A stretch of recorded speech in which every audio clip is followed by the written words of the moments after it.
L'approvazione di questa legge rappresenta un punto di svolta nella gestione dell'attività agrituristica con l'introduzione di due nuovi comparti che interagiscono col settore primario, ossia la pescaturismo e l'intiturismo, soprattutto quest'ultimo perché non era di fatto normato da alcuna legislazione regionale. Era una legge molto delicata, perciò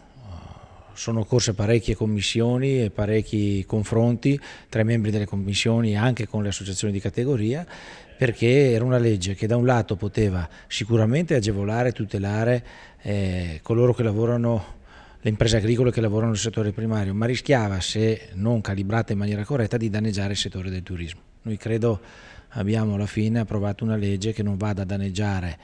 né il turismo, né la ristorazione, né i pubblici esercizi, ma che nel contempo aiuta le imprese agricole a sviluppare l'attività agrituristica.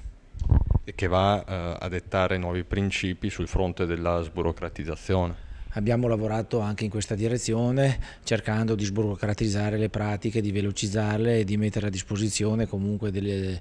imprenditori agricoli una serie di servizi che possano facilitare l'apertura di queste attività che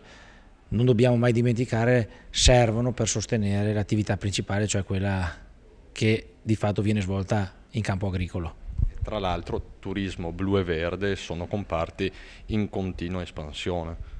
La gente richiede, credo,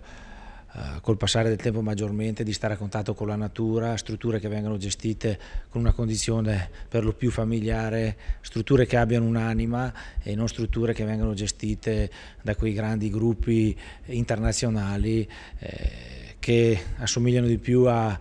dei luoghi dove vanno gente d'affari e non persone che comunque vogliono soggiornare in pace e tranquillità.